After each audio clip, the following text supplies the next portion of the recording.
pretty good. Hello, hello. It is me, your True Hill Phenom, SP3. We are live on Sportskeeda, Wrestle Binge, Sportskeeda Facebook, as well as Sportskeeda, I think it's Twitch, for another edition of Smack Talk, our review of WWE SmackDown.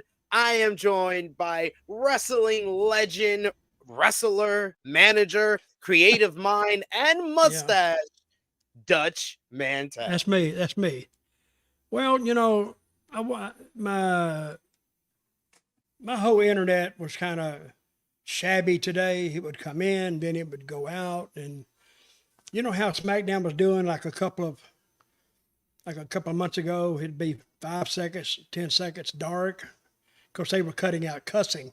Is what I Yes. found out later. That's what my TV was doing today, or my internet was doing today. And I said, well, I hope it holds up. But my overall impression of this show, and I'll tell you why in just a minute, but I'm not overly impressed with it.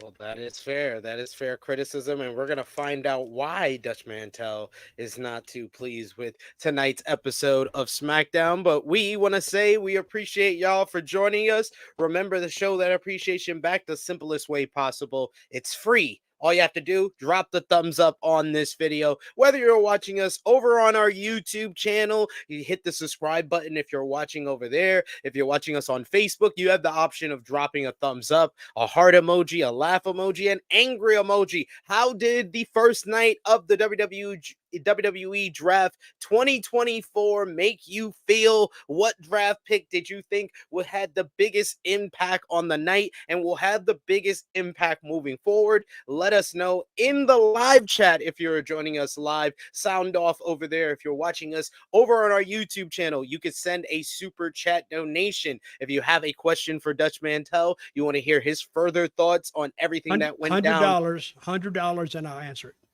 There you go. He sets the standards. I do not.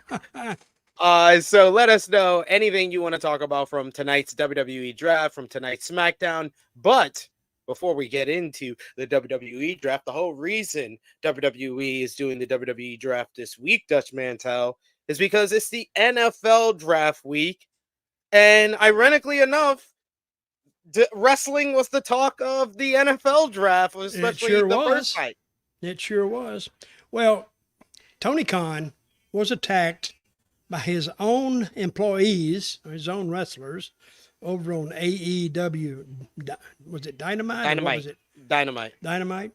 He had an And in-ring segment with Jack Perry, who has been suspended since everything that went down at AEW All In. We talked about it a couple of weeks ago here on the show. We talked about AEW showing the All In footage, and I mm-hmm, kind of said that back then when we had that discussion that they had to close the loop, and the loop is bring back Jack Perry. So he mm-hmm. returns at AEW Dynasty. They set it up at the beginning of the night. They go see Tony Khan, and they say Jack Perry and Tony Khan are going to have an in-ring meeting. Jack Perry convinces Tony Khan to shake his hand and reinstate him.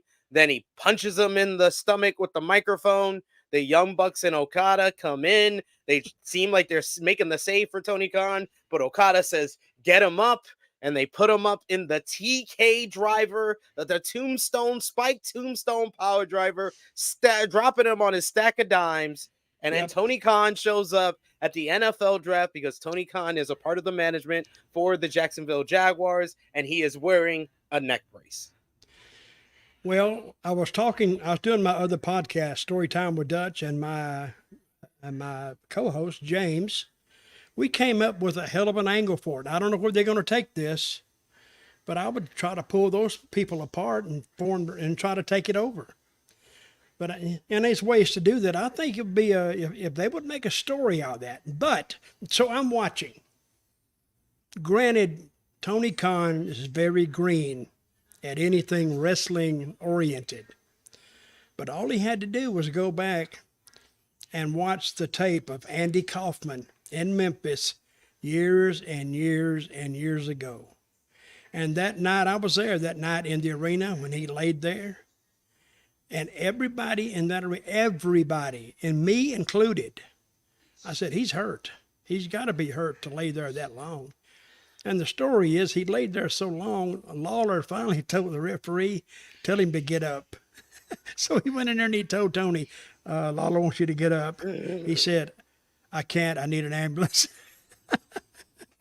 So he goes out and he said he can't, he's hurt, he needs an ambulance. He says, God damn it, I ain't paying for an ambulance.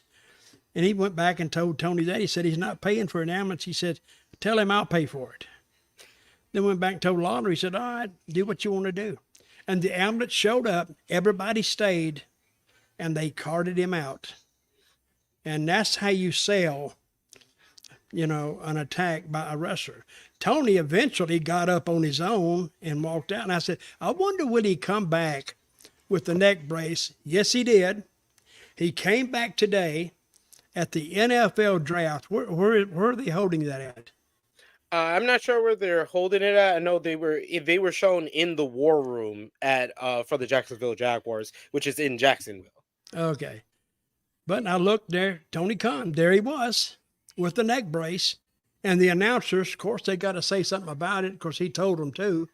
And he really got AEW's message out that, hey, there's a new wrestling group in town. You might want to check it out. He made one comment. He says, you got AEW. What did he say about them? They're known for what? He said AEW is the Pepsi of pro wrestling, and WWE is like the Harvey Weinstein of pro wrestling. He said that in an interview on the NFL Network covering the NFL draft, which it was probably the biggest thing I saw from the NFL draft last night. It went viral, and that's the reason why they had him on the interview on NFL Network. NFL Network was totally fine with him saying that. So, that was good. Obviously, he said that to get attention, and it definitely did that today. And since I've gotten in the podcast business with you guys, what gets people talking is negativity. The more negative you are, the more they quote you. So I'm going to say something right now. That Tony Khan, that no good... I'm gonna cut it off there. But yeah, I think they got more out of that than they could got running a bunch of commercials and costing a ton of money. So he got on there and they asked him, and he sat there and he didn't really look hurt, but that's not the point. He got the AEW message out, and maybe he's learned something. So we got to see how it translates with the ratings. They had a tough week on Dynamite this week, going up against the NBA playoffs and having audio issues on TBS. They had their lowest rating since January 2021, but hopefully the buzz and the attention and the conversation that they've stirred up during the week after the close of Dynamite will result in some more people watching their product. Yeah, but now the people that tune in, I don't know how many, but you got to have something to bring them back. Yeah. Honestly, I think the only thing that he didn't do right as far as the selling of everything in buying the company. I mean, hey, I can't judge him on that. I can judge him on his booking because I do it all the time. But I can't judge him on buying the company because he's gotten a lot of jobs for people, and that's commendable. Oh, he has. As far as this interview, I would have liked him to kind of sell the Jack Perry part of this, because I feel like he's the one that is benefiting from it, where we are now a couple of weeks removed from AEW showing the footage.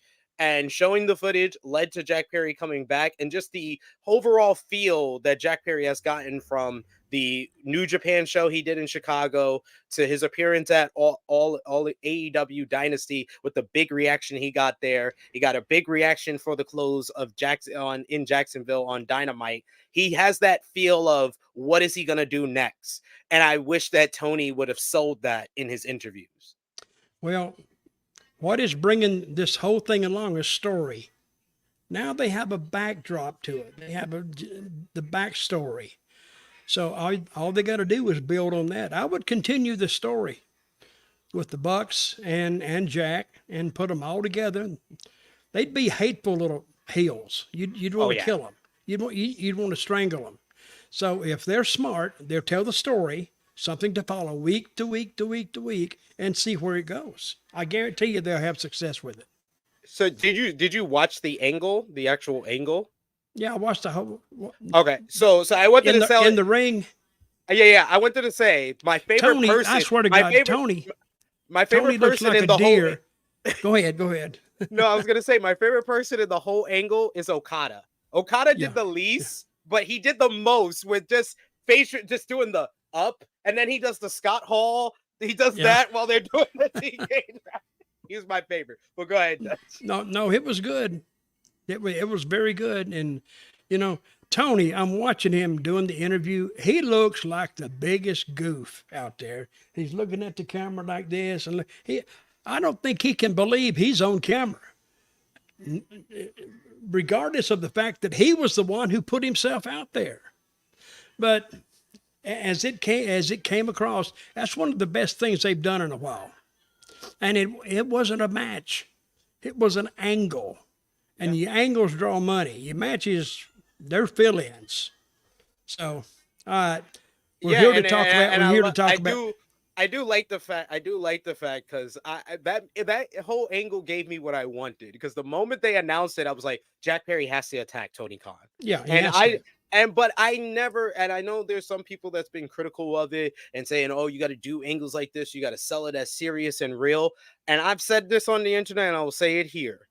There was no way to sell this as serious and real with Tony Khan involved. There was no way, but they made it entertaining. That's what they had to do, and that's what it was. It was entertaining. Whether you hate the Young Bucks or hate the Elite or not, if you don't get some type of laughter or enjoyment out of that segment, you're not living. My missus, who does not like AEW, she's admitted to me in the past, she does not like Tony Khan. She laughed at that segment. So that's See, enjoying. she liked She it. enjoyed it. Exactly. She enjoyed it. She laughed at it. She laughed at The him. She enjoyed it. the only thing I would maybe change on it doesn't change the outcome, but how the Bucks get on Jack Perry, saying you're getting a little bit too cocky around here, and blah blah blah, and you know, and he said, well, do something about it. The glass ain't real, you know. I'd get that in there too. What I actually think, though, Dutch, is that that's what the long-term story should be, is that the Bucks regret bringing Jack Perry in, because Jack Perry is this now rebel and outlaw. I like the fact that, all the members of the Elite, the Bucks and Okada, are wearing night suits. Jack Perry's in a leather jacket and in Mm-hmm. street clothes. I want them to continue that. He shouldn't wear the suits. He should be the rebel, and then eventually the Bucks are going to regret that the fact that they've brought Jack Perry back into the company. You know how long they could carry this angle? At least 6 to 9 months. Yeah. At least. Don't speed it up. And you got 1, 2, 3, 4, and now you have Tony Khan getting his team together, getting his guys that support him, and now you got it. So you put it down on a piece of paper and see what you got. Hell, they got 2 months right now with no talking about it much. And they got a great hook for next week's show, because next week's show's in Winnipeg, and they announced before the angle even went down, they announced earlier in the show, Dutch, that Kenny Omega's returning after he's been fired, and he's the only remaining EVP because the Bucks have gotten rid of Tony Khan, basically. So now the only remaining authority figure in AEW is coming back, and now we're gonna see what he thinks of the new Elite. Well, that's good. You hear my alert dog? He agrees, and he knows who is joining us right now on location. He is on his way home from WWE SmackDown. It is the third member of Smack Talk, Rick Ucchino. How are you doing? What is up, gentlemen? How are we doing? Ignore what I'm doing. I am definitely not breaking Ohio law right now, holding a cell phone while driving. I'm not doing that. Sure you are. You're not doing that. No, you're breaking law if you're looking at the screen, but if you're just talking, because they can arrest everybody if we're just talking in the car. Actually, I'm not allowed to hold it in my hand. That is an Ohio law now. But either way, I'm here. This is why you need not making eye contact, but I am here following tonight's festivities in my hometown of Cincinnati, Ohio. What did you think about tonight's show, Rick?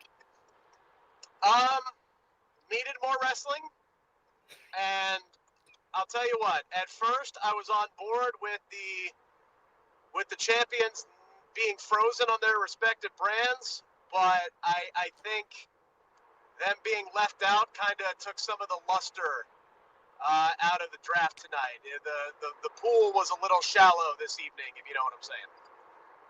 I definitely agree with you there. It definitely took kind of some of the sting out of it. I thought the first round was entertaining with the the big addition of SmackDown taking Carmelo Hayes in the Yeah. first round.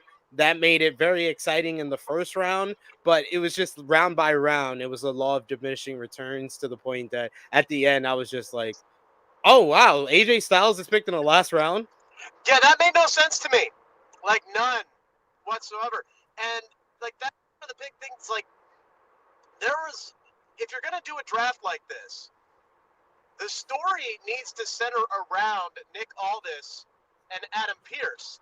And there's a lot of, like, GM level draft day type storylines that these guys could have been playing out on television. Instead, they're sitting there pantomiming in a draft room that is full of WWE and advisors that have nothing to do with their respective brands.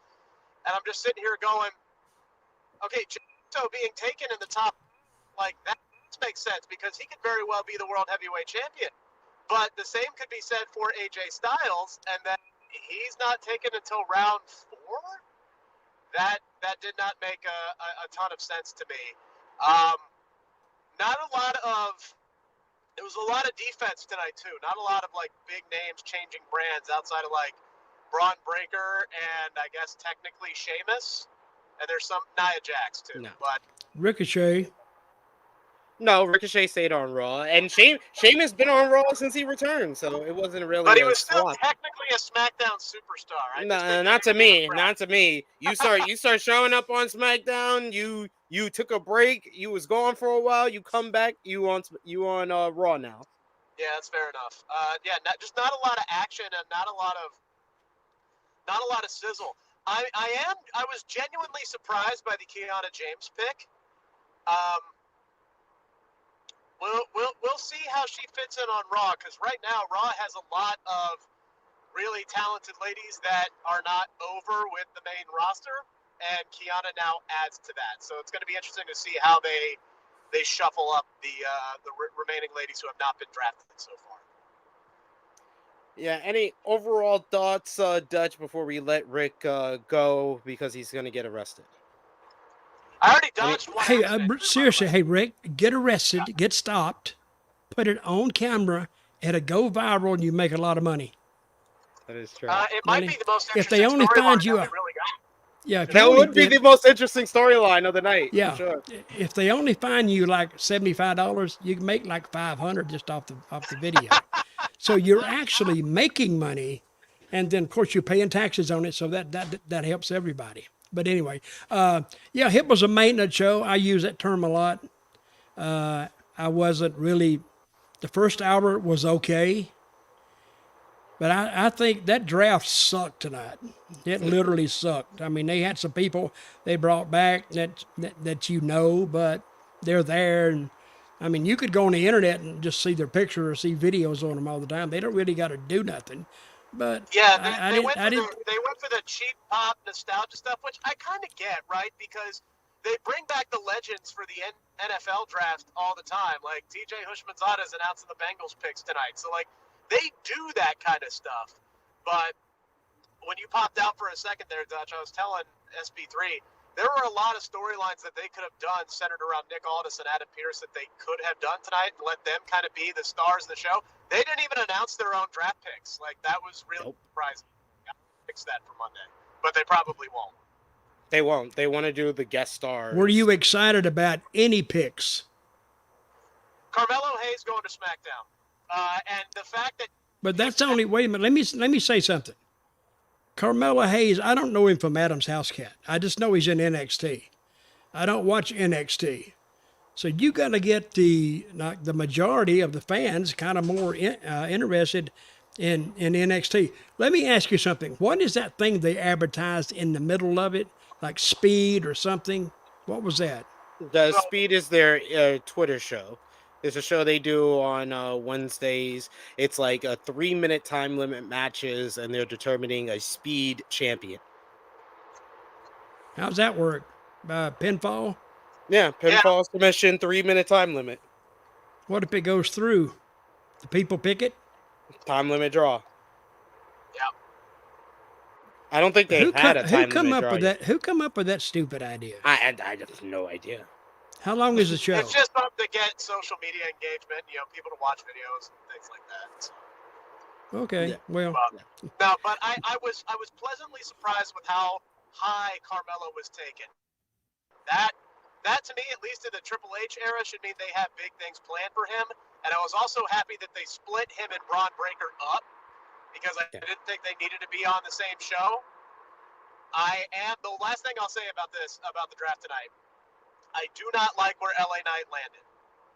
LA Knight to me needed to be separated from AJ Styles and all the other, people that he's been feuding with, and he needed to be on Raw competing for a world title at some point this year or early why they need to be year. separated? Well, why does he need to be competing for a world title? I don't get why people want to rush LA Knight so much when we were kind of under the understanding after he failed to beat Roman Reigns that he should probably go for a mid-card title first. And I understood them keeping him on SmackDown because that's going to keep him with Logan Paul. And I think that's the matchup that they're going to do. I think he just gets lost in the sauce as like the fourth or fifth babyface if Kevin Owens stays on, and God knows who else they draft. He just feels like he's got a chance to really stand out and shine on his own on Monday Night Raw. I think he needed to switch brands. That's just my opinion on it. I think he's more over as a babyface than Kevin Owens. I do too. Yeah, I really think do. he gets a bigger reaction than Owens. Behind Randy and Cody, he's still number 3 right now. Who's this? Kevin? And would he be number 1 on Raw? No, I don't know. Well, again, it's hard to He say. wouldn't be number 1 on Raw. No, he wouldn't, but he has a chance to grow into that more, I think. He's just going to be parked behind. I don't know. We'll see. I would hope that he takes. Jesus Christ, dude! It's 90. It's 65. Anyway. But we're acting like we're acting like, oh, you said he has room to grow. He's 41 years old. How much room does he need to grow? He's 41. Like, Okay, I think I'll throw that back in your face. Why do we need to be patient with LA Knight? He's 41. Let's put him in the world title picture. I don't think he's that guy. I'll say it. I'll say it out loud. I don't think LA Knight's that world champion guy. I don't think that he is at that level as far as in ring. I think he's at that level as a character. He's at that level as a promo. He's at that level as charisma, and he could be a world champion at a point in WWE. I just don't think that point is right now. I agree. Do you think that point would be within the next calendar year? No. Huh? I think he might he should be on SmackDown. If you do think that, he should be on Raw. I think he should be on Raw. Because the world title scene on Raw is kind of crowded up. You got Damian Priest, you got Drew McIntyre, you got CM Punk coming back. You also got Seth Rollins coming back. So where does LA Knight fit in there? They're still trying to position Jey Uso in that position as well. You got Sami Zayn as Intercontinental Champion, who's a top babyface as well. Like, where does LA Knight fit in there?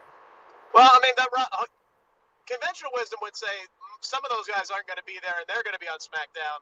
And either way, LA Knight's going to get lost. No, I literally just mentioned the guys that we know for sure are going to be on Raw. Seth, Jey Uso, like, these are people that I would say. You mentioned Punk, you mentioned McIntyre. We don't know where they're going to go. Punk is going to be on Raw. Punk is going to be on Raw, guys. I'm a spoiler alert. Like, just letting y'all know. Just letting y'all know. We don't And spoiler alert, guys. Come on, guys. Rick wants to play kayfabe with y'all. I'm gonna be real with y'all. Spoiler alert. When they drafted Sheamus to Raw tonight, that was confirmation that Drew McIntyre and CM Punk are also gonna be drafted to Raw. This draft was a giant waste of time. It wasn't that good. Like, in all honesty, like, if you're gonna shake things up and change things around and alter the course and all this BS that we've heard, 75% of your picks can't stay on the brand that they were on beforehand, especially your top stars. And you already did that when you froze all your champions. So Yeah, it was a boring night. If I would have been in that arena tonight, I'd have been a vendor, and I would walk around with bottles of No-Dos and selling them to everybody so they could stay awake. I'll I'd have made a tell you lot. what, I'd have bro. made a lot of money tonight. Hey, I'll I didn't like the way they damn slammed your Bengals. Yeah, fuck Grayson Waller. Anyway, but like, He'll kangaroo whoop your ass. What he'll do? By no, God. I do like Grayson. That was a good cheap pop. I'll say this much: shows at the Heritage Banks. It's probably the most crowded and the longest line I've seen to get into the building, and the longest line I've seen at the merchandise stand in all my years of attending shows at that arena. So, crowds seem to enjoy having a good night. I think there was a lot of talking. I would have liked to see a little bit more wrestling. And R.I.P. Cedric Alexander, that poor bastard. Rick, Well, that's why they have house shows. That's when you go see the wrestling. Yeah. TV's for the talking and the entertainment value. You buy a ticket when a regular show, say in Cincinnati, then you see every match will wrestle. Yeah. I even thought like the promo exchanges tonight were just kind of mid. Like they were okay. Well, I was watching Cody and AJ. I said at What the are they top of going the to show. say? I said at the top of the show, the best thing on the show was the bloodline, which I feel like I say on Yeah. a lot of these episodes. Yeah, which is great for them. And I did like the story of them sliding in the draft. Although Roman Reigns taking himself out of the draft screwed up my entire mock, but that doesn't matter. Yeah, I like this. See, this is why I mock draft what I would pick and not what WWE's gonna pick. Oh well, I'll be more accurate on Monday. Hey, when they took all the champions out of the draft and protected them, there it went. They nuked it. They nuked their No own kidding. draft. They bombed it before it ever went on the air. Oh, the champions can't be drafted back and forth. It's a strange concept. Always has been to me. But Yeah, and they weren't any really good surprises. And I was surprised at the end. What's that girl's name in NXT? Kiana James. Kiana James. Kiana who? Kiana James. James. Okay. See, I don't know who she is. So they do have a stacked women's division. They really do. I like Nia Jax, what she did tonight. She just went out there and yeah. That was beat the crap also out one of of them. my favorite things on the show is Nia Jax attacking no. Bailey. I thought Nia needed to go on SmackDown and just immediately insert herself in that world's title picture, or that WWE Women's title picture, going up against. I thought that was perfect. That's exactly what I wanted. The only thing I will ask out of Monday is that Damage Control winds up on Monday Night Raw. For the love of God, get those ladies away from Bianca and get them away from Bailey. Please, for the love of God. Everybody else can stay. Damage Control go to Raw. That's it. They're entertaining. I like them. I do too. I'm standing there watching those two, Bianca and what's the other girl's name? The Jade. new Jade girl. Cargill. They were going to beat up those little bitty Japanese girls. They look like a bunch of schoolyard bullies. Like, yeah, we'll whoop your ass here. Hey, they were gonna jump her. They were going to jump who? They were gonna jump Bianca. Jade was just No, helping her. they went friend. out there and they were having a conversation till damn Jade come Nah, out. to be honest, they went out there and it was dancing. It was like, da-da-da. Hey, how big is that Jade girl? She's about 6'1"? About 5'11", I think. Yeah. That's Well, what she's she's still tall. at. She's big. Yeah. Yeah. Boy, Indeed. No, that was one of my favorite parts of the night, though, where it looked like the girls might throw down, and then Kevin Owens and Tama Tonga come in between. Yeah, them and I love they're that. going down the aisle. That was great. That was That was great. really good That was the That best. was- That was the peak of the show. that was a good misdirection. You Yeah. didn't expect that, and then it went on. So, but yeah, that part was good. The first hour was good, and that part with that they did the misdirection, that was good too. So I enjoyed that. That was But other than that, the peak of the show with the first hour. But we got to go through the rest of the show very quickly here. Rick, you got to get home. Let everybody know where they can follow you on social media, sir. Follow Nice me logo. at Rick Ucchino on X and Instagram, RickUcchino. I'll be putting out my day 2 mock draft Monday morning, so I got to go get working on that. See you guys. Bye-bye. See you, sir. Thank you, Rick, for joining Hey, I wish us. what if he did get pulled over and him and the officer got in a hell of an argument? Would have been Then the some officer great just content. beats the crap out of him and leaves him laying. I don't know. Would have been some great content in my opinion. It would. But let's go over what happened on the show. The show started. We got people arriving at the building. We see Cody backstage signing weight belts. We see AJ arriving, Jade Cargill, Bianca Belair. Kayla Braxton backstage interviews Paul Heyman, who says that Roman Reigns has withdrawn from eligibility from the 2024 draft. Heyman said it's not a negative, it's a positive. He ran down all of Roman Reigns' accomplishments and asked why should he hog up the number one draft pick spotlight when he won't be returning in the immediate future. Heyman said the pressure is now Nick Aldis and on Adam Pearce, and Heyman was intrigued to see who they picked. From there, the show went to Jackie Redmond, who was at Performance Center with the NXT wrestlers, and she asked who's next, and they threw it back to SmackDown, where Corey Graves was in the ring, and we got AJ Styles and Cody Rhodes in a contract signing. We get AJ coming out first, Cody Rhodes coming out second. They put the undisputed WWE Championship in the middle. The crowd was very hot for the start of this segment here. AJ said that before he signs the contract, he wanted to point out it was two Georgia boys, Dutch, who will be mixing it up for the first time for the biggest prize in the game. They're both from Georgia. I know that. Pretty simple. Styles talked about how he got his composure back after he lost at WrestleMania, and he says he understands why the fans are upset with him because of his issue with LA Knight, but he beat LA Knight after he got his composure back, and he earned the right to face Cody. Styles then said that he respects Cody. He was apologizing for beating LA Knight. Basically. He said, "Yeah, well, I had to do it. Just, I had to do it. Okay, we got it. Had to do it, I guess, to get my payback for whatever reason you made up in your head." He says they've been down the same roads. They had to prove themselves outside of WWE. We also get Styles mentioning that Dusty Rhodes was the person that taught him how to stand on his 2 feet. The crowd busts out a Dusty chant. I'm wondering, are they sending Dusty's family a check? Because they're using him for a lot of references. Cody is hired. Cody is hired by the company, so they are, in fact, sending Dusty's family a check. They are? Because Cody is hired by the company, so they are. Yeah, but does Cody send that money to his mother? A part of it? We don't know. We don't know. No, but they need. You going to interview him? That's what I would like to interview him. I would say that they need to take as many times as they've mentioned Cody Dusty in the last year.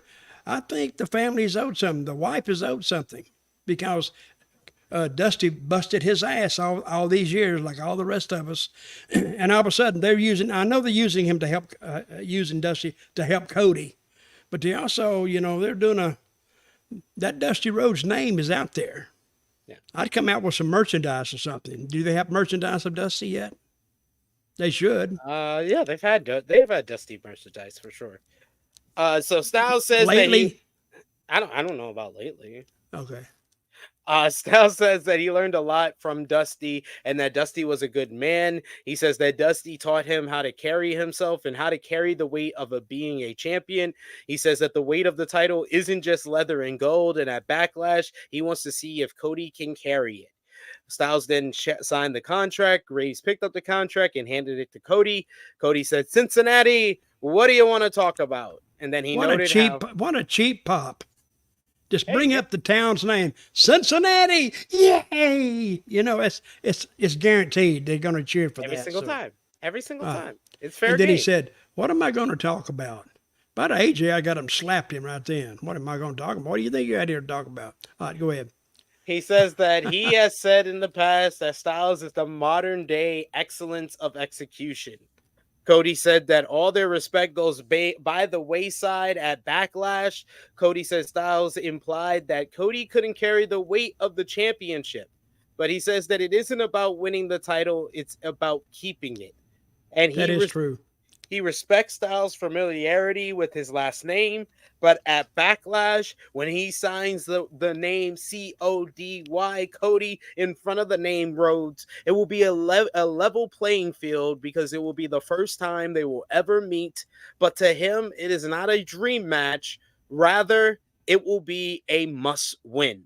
We get Cody chance. He signs the contract. He gets up. He sticks out his hand to AJ Styles. Styles says it's a bit. Okay, when he sticks out the hand, that's the fans say, "Uh-oh, here it is. Here it is." So they shook the hand, right? And they didn't let go for a while. They did this good. Didn't they go? Then he turned loose and he's walking. And they said, "All right, here it is. Here it is." If they're going to do something, they're going to do it right now. Then they turned around and looked at each other. And then he left. That was good. That was another misdirection because they know exactly the time something is supposed to happen. And if it doesn't happen there, they say, "Oh, well." But people watch. I was watching. That got the heat on Styles at the end of the promo, is the fact that they didn't do anything. Styles says that it was a beautiful thing to see Cody finish his story and win the title, but it will be a shame that Cody's title reign will end at Backlash. He shook Cody's hand. Styles left the ring. Cody picked up the title, raised it. His music played, but then Cody left the ring to end the segment. As Cody walked up the walkway, Triple H came out, and that took us to our first round of the WWE draft. But what did you think about the contract signing overall? It was pretty good. You don't really have a heel there. You have a semi-heel just because he's against Cody, or just because Cody, half the people like him for what he's done in the past. But it's as good as it could have been. And it got the point across. It is what it is. It's Cody versus AJ. So if you want to see it, see it. But did that compel anybody to go see it? Not really. But if you were going to, it's a good setup to it. Yeah, it very much, the promo work and the feel of this whole rivalry feels very much like Cody's Challenger of the Month. It doesn't feel like they have any long-term plans to make this a rivalry. This just feels like they're just trying to get this to Backlash. That's it. Mm-hmm. Okay. But that brought us to... You think AJ will win? Absolutely not. I think that AJ will go to the back of the line on SmackDown, just like he was in the draft. But we do. But how long has he been? How long has he been there? Where? How long has AJ been in WWE? Since 2016, so 8 years. Okay. We got Robert Rose with a super chat donation. Thank you so much, Robert Rose. We appreciate the support. He says they should play off the running joke that Tony is wasting his father's money, and it gets revealed his father was behind the attack to take over.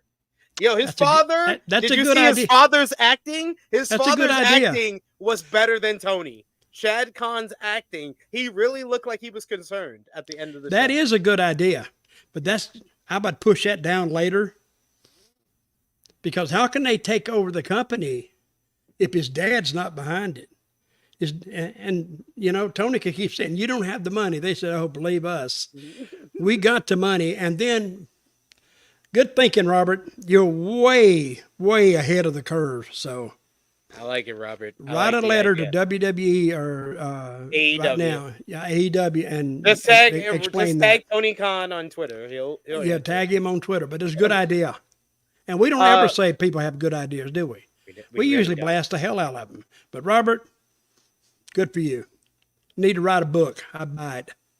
So, first round for SmackDown, they picked up Bianca Belair with their first overall pick. Then they picked up the big addition in the first round was former NXT champion Carmelo Hayes. Meanwhile, Monday Night Raw picked up Jey Uso as well as Seth freaking Rollins. What do you give letter grade for SmackDown, letter grade for Raw in the first round? SmackDown. Okay, who did they get? Bianca Belair and Carmelo Hayes for SmackDown, Jey Uso and Seth Rollins for Raw. I'd say Raw got the better of that. Right now, I do. I would say SmackDown. Well, that's because you're wrong. No, I only say SmackDown because they're not. Raw's not going to have Seth Rollins for probably like the next 4 months. Well, that's where he went. I mean, Yeah, but he's hurt. so he's hurt. Yeah. Oh, they still got the better of it. They got one person, basically. I'll take 2 over 1. Okay. That's where we differ. Exactly.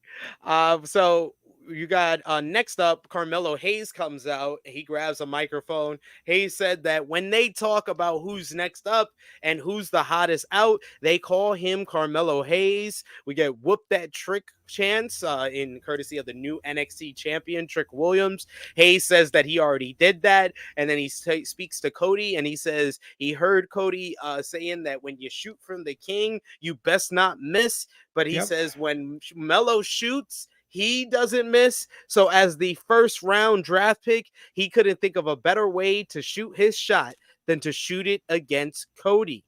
Hayes sets his mic down. Cody picks up the mic and he plays with the crowd about the possibility of him wrestling tonight. But he says he always brings his wrestling gear. He accepts the challenge. And that was our main event of the evening. Cody Rhodes, Carmelo Hayes. What did you think about the Carmelo Hayes challenge? I thought it was a good way to It was a good one. Give Carmelo Hayes a big platform in his debut. It did not hold me to the end of the show. No? Because I don't know Carmelo Hayes. They didn't promote it, really. I thought they would do like a video package or something for Carmelo to hype up the main event. But it was like they made the matchup. They would advertise it and say it's coming up a bunch of times, but they didn't give any promo work to either guy after that. They didn't do a video package for Carmelo Hayes. I thought they would have done more to build that up as the main event. I do agree with you there. Well, what I thought about the first time I saw it, I go back and watch it a couple of times.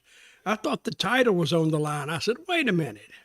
They can't put the title online on this live show. Then he's going to Backlash with the title. I mean, that would be Carmelo Hayes going.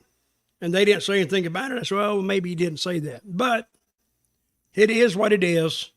We've seen it 100 times. How was the match? I didn't see the match either. Oh, you didn't watch the match? It was a good match. It was very competitive. It was a good match. It was good. Carmelo was very competitive. You could see it was very I've clear never seen Carmelo Hayes. Well, you should have watched the match then. Why you didn't watch the match? You had one job. Because I had somebody breaking in next door and I had to go stop it.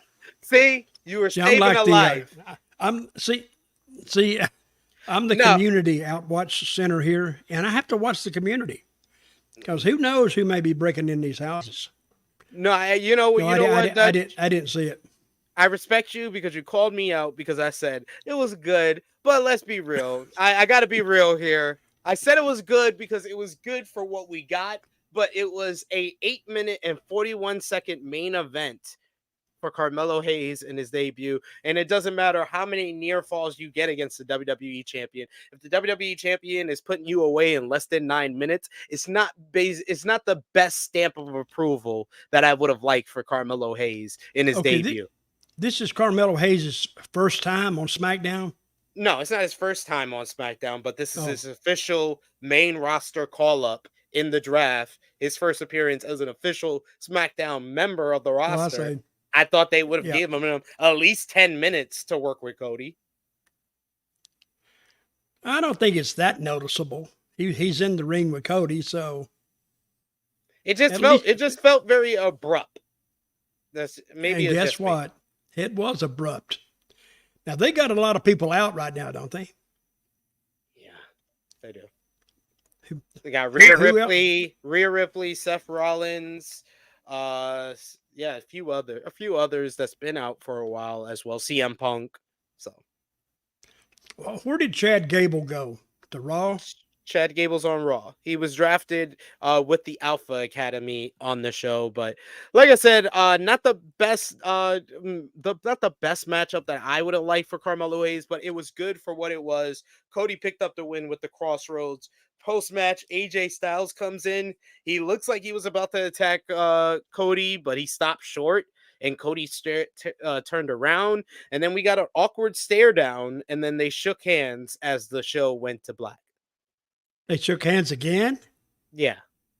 What is this? A shake hand show? That's not. I don't know. I was like, there was nothing about AJ Styles promo in the contract signing that made me feel like he was a heel. I think that's why the contract signing, I thought it was pretty good as well, but I thought it could have been better if I would have known who's the heel here.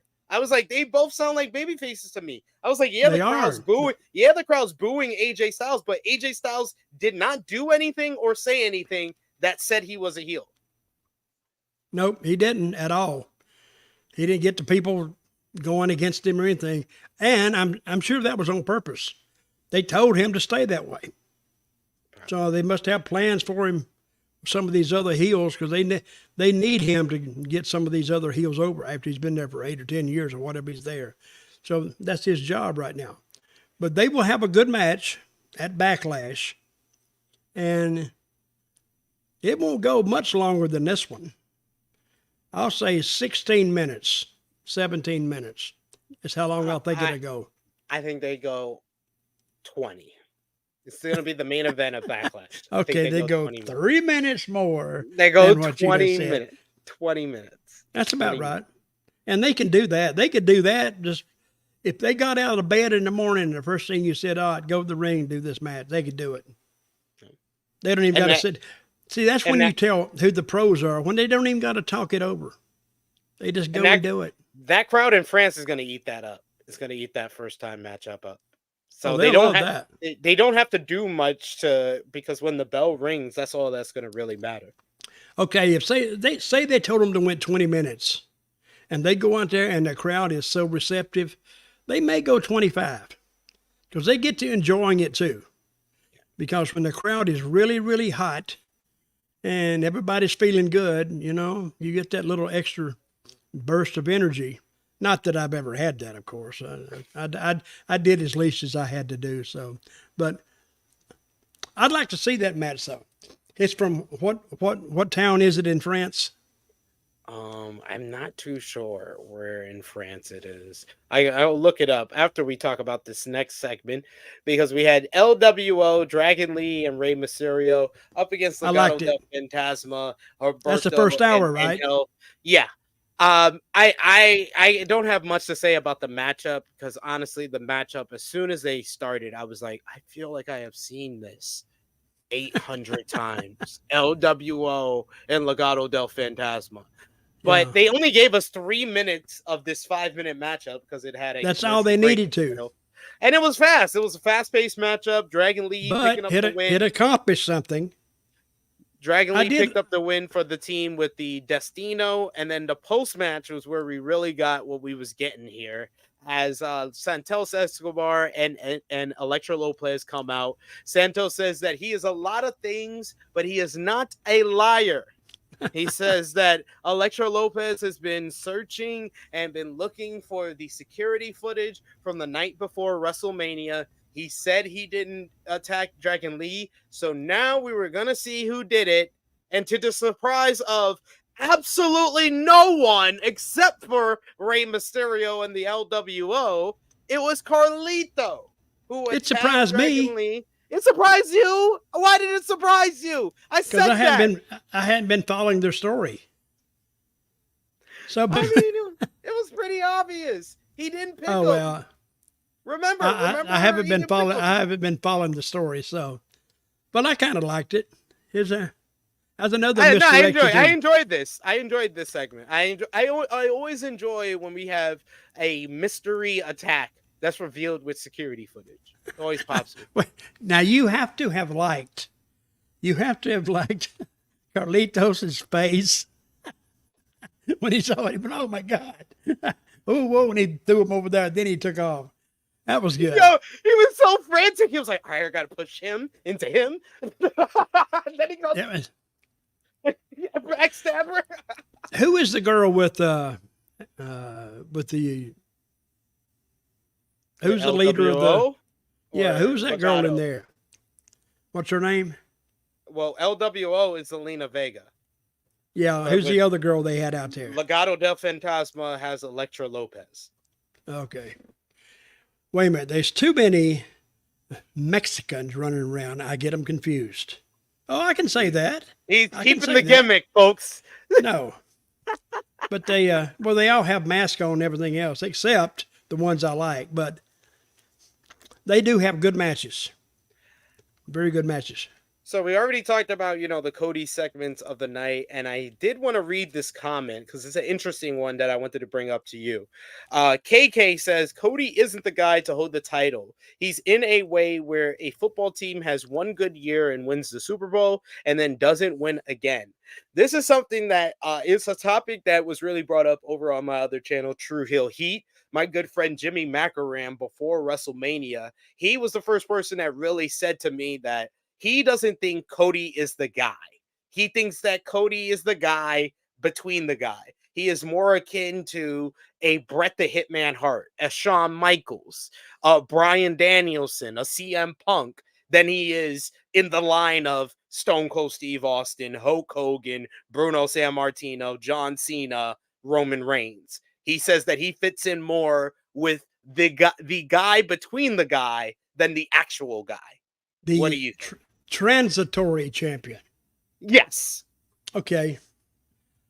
I don't like Cody. Not even a transitional champion, because that has a back stigma, but it's more or less, I would say, like Bret, Shawn, Bryan Danielson, CM Punk, they were transitional faces of WWE. Like, not transitional just champions, because transitional champions, they happen and you tend to forget them. But transitional faces of the company, or number twos, great number twos, you remember them, but they are more prominent than a transitional champion. I kind of agree. Who wrote you that letter, or that note? That's my co-host on our AEW review, Jimmy Macaram. He's the one that said I kind of agree with him. But what do you think's holding Cody in there? Those merch sales. When they see those merch sales, they say, well, let's don't go against them. But if so many people, if they buy your merch, they're with you. So now you got to do something with Cody. If, say, a heel beats the crap out of him or does something, they're going to have to do it in a way that's believable, but it gets a little heat on or sympathy on Cody, then you got money. But I don't really like him as champion because I think Gunther will be the champion after about a year, and I think he'll hold it quite a while. And I would like to see Gunther versus Roman. I think that they could almost do that now, except they're rushing it. They don't need to do it now. But they got their horses they got so many ways to go, so many doors to go through that they didn't have a year and a half ago. It's not even funny.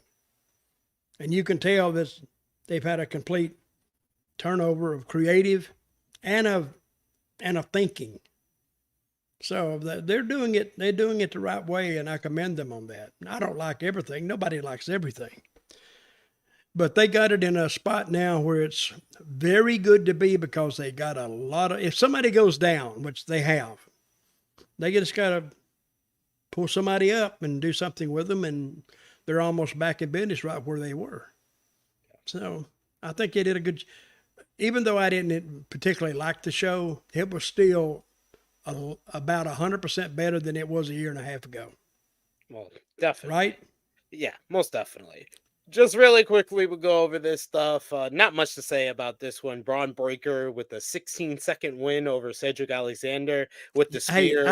But the only thing I want to say real quick about that Braun Breaker segment, his new song is so bad. It's just noise. They just made noise with barking on top of it. It is so bad. It is one of the worst theme songs I think I've heard ever. Well, he's just a remake of Goldberg. That's all it is. And he even does the facial expressions of Goldberg. He's snorting and spitting all the way out there. I think they could have given him just a little bit. And I understand to make him a killer. I understand that. And when you brought up 16 seconds, I actually went back and counted, and I got right at 16. I said, did they ring a bell? But they did ring a bell. I said, I'll start right then. And he hit him with the deal. But we got to see how, if they get in a position to where people get used to seeing him in those 2-minute just massacres. If he's got to go 10, they're going to go, whoa, wait a minute. He's went downhill. He could still win the match after 10, and then he still went downhill because he didn't beat him in 2. So I think he's still a work in progress, and they will adjust him as they go along. So we'll see what they do with him. I'm interested in him. So then they had Aldis was walking backstage, and Tiffany Stratton stops him to ask him for a title match. He says that tonight she will face Naomi again, and the winner will face Bayley for the WWE Women's Championship at Backlash. Stratton asks whose idea that was, and Bayley walks into the frame and says that it was her idea. And then Stratton says she had a Tiffany epiphany and says that Bayley needs to sit at ringside during her match later tonight. We'll talk about that shortly. At that point, next they had the round 2 of the WWE draft. We had Michelle McCool and Tori Wilson come out and announce these. Now we got to ask Dutch Mantell who won round 2. SmackDown picked up Randy Orton and Nia Jax, which was our first big swap of a Raw superstar to SmackDown. But no, it's actually our second big swap because our first big swap was in this round with Braun Breaker being picked by Raw. So he goes from SmackDown to Raw, and they also picked up Liv Morgan. So you want Monday Night Raw had Braun Breaker and Liv Morgan, SmackDown, Randy Orton and Nia Jax. Who won round 2? That's a draw. That's a draw? I think it is a draw. So that's fair. And then Nia Jax, we hadn't seen her up to this point. But we would see her next because we're going to talk about that. Bayley was at ringside for Naomi versus Tiffany Stratton. And what we got is I'm seeing that we're getting some chemistry developing between Tiffany Stratton and Naomi. I thought that this was one of their better efforts in the ring together. I thought some of their other matches that they have are kind of been missable or kind of just meshed together. This one, like towards the end of the matchup, although it was a short match, I thought they were really cooking at that point. And then Nia Jax comes out of nowhere. She attacks Bayley. Naomi tries to make the save. She throws her into the ring post, and the match is thrown out after the matchup. After Nia Jax laid out Naomi and Bayley, Tiffany Stratton's like, oh, I guess I'll just do what I did last week. She puts both girls into the ring. She hits the prettiest moonsault ever. And then Nick Aldis later in the night announces it will be Tiffany Stratton, Naomi, and Bayley for the WWE Women's Championship at WWE Backlash. What did you think about this segment here? I love the finish. It was a DQ, but they covered that DQ up. And then when she lined them both up, now they make Nia Jax look like a killer, which I think that's the way she's supposed to look anyway. That's the only thing she can do. To look like a killer. She's not a finesse wrestler. And then Tiffany Stratton, she hit that back flip, beautiful. And I'm thinking, wait a minute, she's laying them close together, so that makes her knees go back out farther. I said, I hope and she did. She's done that before, but she did it. Nobody got hurt. I thought that was a good spot. I enjoyed that match. I was fine with it. I didn't like the finish too much. I like Nia Jax attacking Bayley. I just would have liked for the girls to actually finish their matchup. That was going well. That's just me, but I know they had to set up the triple threat. They can't beat Naomi 2 weeks in a row. I know they had to say. Well, they didn't beat Naomi last week. It was a no contest last week, so we got back-to-back weeks with shit finishes. So, I thought she beat her last week. No, we got shit finishes back-to-back weeks. That's why I don't like this finish. Stop it! You're too much of a purist.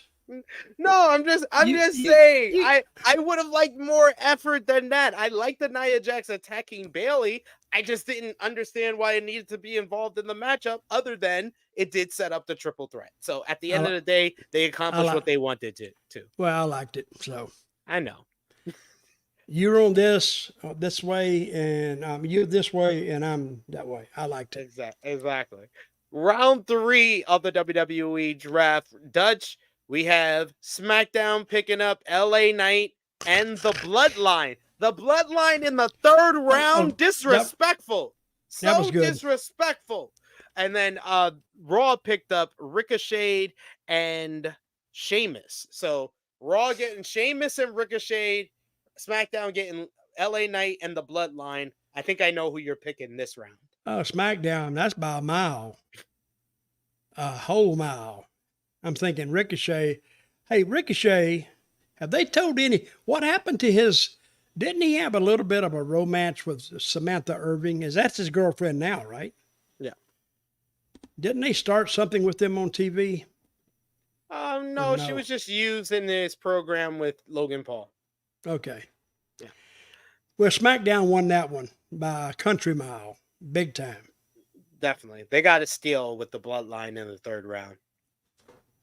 We get Paul Heyman, speaking of which, with the Bloodline, we got a recap of last week's attack. Heyman was shown backstage waiting on a car to pull up. He forgets to immediately open the door for Solo Sikoa, but then he apologizes. And Sikoa asks Heyman if the Bloodline got drafted yet. So this was before the third round here. Heyman said no. Sikoa asked for all the details. Heyman said that Reigns withdrew from the draft, and nobody knows what they're getting if they draft the Bloodline now because you keep adding members. Solo looks at him very mean. Then Tama Tonga appears from the other side of the car. Sikoa told Heyman to repeat everything he just said. But then Kevin Owens comes out of nowhere. He starts attacking a Solo from behind. Then he starts brawling, very intense brawling with Tama Tonga until officials instantly rushed in to break things up.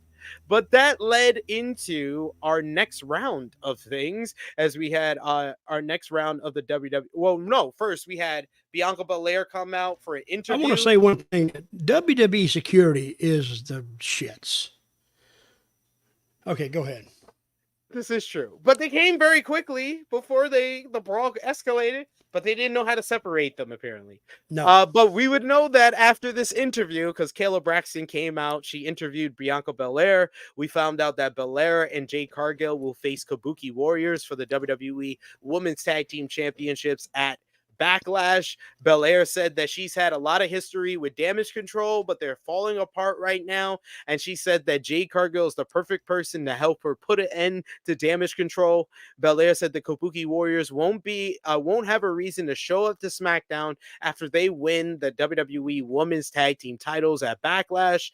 Asuka and Kairi Sane made their entrance. They held their titles up. Then Jade Cargill comes out. She stands off with Belair by her side. They jaw at the Kabuki Warriors. And then in the background, Kevin Owens and Tama Tonga pop up. They're brawling. They brawl down the entryway into the ring. Owens was pummeling Tama, but Solo Sikoa ran out and attacked Owens from behind to give the Bloodline the upper hand. Tama beat up random security guards. They absolutely made Tama look like a beast. He was like beating up one security guard at a time. Then him and Solo looked like they had Kevin Owens dead to rights. When Randy Orton's music hits, Orton comes out. He makes the save. He goes for the RKO on Solo, but Solo escapes. Orton and Owens stood tall. Owens hugs Orton, and I was like, please just make this tag team matchup for Backlash. And then our good friend Teddy Long, a good friend here at Sportskeeda, Teddy Long, makes a tag team match for Backlash. This was the best thing on the show, in my opinion. That was good because it ran together. Another misdirection. You didn't expect it. And they carried it out well. Hell, I'm starting to like the show better now. I said, yeah, it's okay. And then you start telling me all this stuff. Oh, yeah, that was pretty good. So, yeah. But a maintenance show still put together pretty well. Hey, I know how to break down this review well. Yeah, you do. I'm telling the good stuff at the end. I'm telling the good stuff at the end. Yeah, it's your effective personality. It's contagious. So you're getting it. Thank you. Byron Saxton interviewed the Street Profits and B-Fab backstage. Next week, the Profits challenge A-Town Down Under for the tag team titles. B-Fab said they are going to take the heels down, and Austin Theory and Grayson Waller appeared. They talked trash about the Bengals, and Bobby Lashley showed up and scared A-Town Down Under away. Who do you think wins next week? A-Town Down. I agree. I think they retain. I And though think we they, didn't get a did we get a chance to talk about those titles? Oh yeah, we did. We did talk last week. We were on last week. we did. Those titles still look beautiful to me. Those are the best titles in the company. I think Grayson Waller and Theory, they're a good team. I think they can do. That's your character team. You can do anything you want to do with them. You can put them. I mean, that's a producer's dream to have these two guys, especially Theory. Theory can do anything. Yeah, He can be. He's a good bullshitter, good talker. You kind of like him. You know he's shooting the shit to you, but I think I think they'll keep the title on those guys for a while. I think so because they have a bunch of babyface teams that they can fight with them. And speaking of which, New Catch Republic would be one of those teams I'm thinking of, but they were drummed by the Final Testament. Karrion Kross showed us backstage, dragged the cameraman to see AOP beating them up. AOP versus New Catch Republic next week. And then finally, Dutch. Boy, I'm looking forward to that. Put some butts in the seats, right? Then finally, Dutch, round 4 of the WWE 2024 draft, the final round for this show. Teddy Long and JBL came out for those picks. Round 3 had the Dudley boys. It was nice to see the Dudleys back together on WWE TV. But I like JBL, when they put on their glasses. Always gets a pop, and we won table chants. Yes. But round 4 had Teddy Long and JBL, and we'll see what Dutch says about this round. SmackDown picked up number 1 contender AJ Styles and picked up a big superstar from Monday Night Raw in Andrade.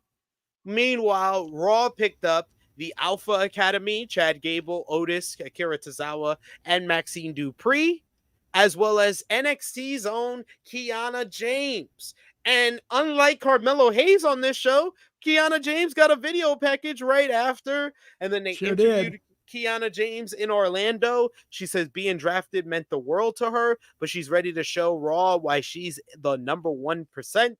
And Shawn Michaels appeared, whispered things in James' ear. They hugged, and James looked really happy with becoming a Raw superstar. Okay, he whispered in her ear for like 10 seconds. Yes.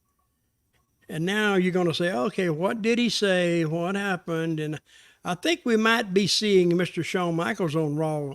She went to Raw, right? I think we might see him back on Raw helping her. I don't think so. I think that was a real thing. I don't think it was story at all. Well, they should. I know, probably. People, wrestling fans like that secret stuff. I don't think wrestling. Don't tell nobody. I don't think wrestling fans are gonna care what Shawn Michaels said to Kiana James. Well, they may not care, but you can make them care. Is what I'm saying. This is true. That's what I'm saying. That's all I'm saying. Sometimes you take what's there and take from it. But anyway, it did look legit. That he was congratulating her and, on her success and wished her a lot of luck. He could have been doing that. What's the next one say? What's Roland Curtis do? One final super chat donation to close things off for us. Roland Curtis says the conversation about transitional faces versus permanent faces relates to the question I asked you guys before about what makes the champ / face. So why is Cody more Brett than Hogan? Which do you prefer? What? To me, to answer the question of why do I think that Cody is more Brett than Hogan? Cody wants to come across as the fighting champion, the everyday champion, the workhorse champion. That is what Bret Hart was. Hulk Hogan was the high profile, big star champion that barely showed up. He would only show up for the big shows, whether it was Saturday night's main event or a pay-per-view or a special on MTV. We wouldn't see him weekly on WWF Superstars or any of the weekly Tuesday Night Titans. He was like that. There's a difference there. That's why Cody fits the mold of a Bret Hart more than the face of the company, Hulk Hogan style guy. And I mean, which do I prefer? I mean, I preferred Bret over Hogan, but I thought that with Roman Reigns being that they made him over the 4-year run into the next face that they always wanted him to become, I thought when you end that 4-year title run, it needed to go to the next guy you were going to build. So I said even back 2 years ago, I thought the next guy they were building was Braun Breaker. But they're taking their time with him, which is understandable. Oh, So they got to take their time with him. yeah, it makes sense. Pushing him too strong right now will kill him. Yeah, It will It kill would. him. This because like I said, he's like the second coming of Goldberg. Hell, who wants to see Goldberg now? but Nobody. this is also the thing though, Dutch. Like what people have to understand is that we didn't go from Bruno Sammartino and then Bruno lost the title to Hulk Hogan. No, we had Bob Backlund in between that. We didn't And go from Sheik, Hulk right? Hogan. Yeah, but I'm saying like big babyface champion. Like it was Yep. Bruno, then in the middle it was Bob Backlund, but the next face of the company was Hulk Hogan. Then it didn't go from Hulk Hogan Dutch to Stone Cold Steve Austin. We had Brett and Shawn in between the middle of that. So like you need those guys to be the bridge to the next guy. And that's what I think that Jimmy McElroy, when he first said that to me, that's what he meant. That Cody's going to be the guy to be the bridge to the next guy. Thank you for answering. Yeah, Cody right now he's selling so much merch. Yeah. And the people respond to him. So they're not gonna pull that trigger too quick on Cody. I think Cody might have like a year run, and then till they get the next heel ready, and we'll see what happens there. Cody, I think's doing a pretty fair job right now. I mean, I made my prediction. I think it was. I think I said it on here. I already said Cody will be champion until the first Raw on Netflix when The Rock returns and beats him for the title. When's Rock returning? January 2025. That's when we see The Rock return. He's gonna beat Cody for the WWE. He's gonna be gone 8 months. Yep. Wow, that's a long time. That is a long time. I didn't think he was going to be gone that long. He is. He'll be gone. He got to make a movie. He's making a movie. Yeah, but I heard that the movie parts that he had, they were speeding that up for him. No, I'm not going to speed it up. It's got to be a good movie. You calling me a liar? That's what I heard. I'm saying what you heard was a lie, not you a liar. Okay. But Dutch Mantell, let everybody know where they can follow you and where they can see your great podcast. You're doing great. Okay, at DirtyDutchMantell.com. It's being restructured, but you can still, there's some stuff you can go on there and go see. And it's I'm finally getting my website up and running. And if you want to just contact me, Dirty Dutch Mantell, 2 L's, at gmail.com, and at Twitter, Dirty D Mantell. You can get me there, or X. It's not Twitter anymore, it's X. That's where you can find me. Twitter, X. You can follow me, it says here, at True Heel SP3. You can follow my YouTube channel, True Heel Heat Wrestling. I will be live tomorrow, 11:05 a.m. Eastern Time, with the True Heel Heat flagship podcast. We'll talk about Tony Khan sporting the neck brace at the NFL draft. I should have worn one out here tonight. Like you should have. That would have been great. You should have showed him how to sell it. And your voice has to be a little off. Yes, I'm okay. Still a little tender. Oh no. But yeah, we got we're gonna talk about that. We're gonna talk about his dig at WWE. We'll talk about is Jack Perry AEW's new top star. We'll talk about that on the flagship podcast. So check it out tomorrow, 11:05 a.m. Eastern Time. Go over and subscribe to the YouTube channel. We just hit 14,000 subscribers over there. So thank you so much for anyone who's come over from this channel. We appreciate it. But Me, Dutch, and Rick will be back with you next Friday, reviewing Friday Night SmackDown with the Go Home show. No, I don't. Are we doing next week's show? I don't know if we're doing next week's show. We'll figure it out. Rick just texted me. He got pulled over. There we go. So Got we a won't be ticket doing for speeding. we won't be doing next week's show because me and Dutch got to make our way to Cincinnati to bail Rick out.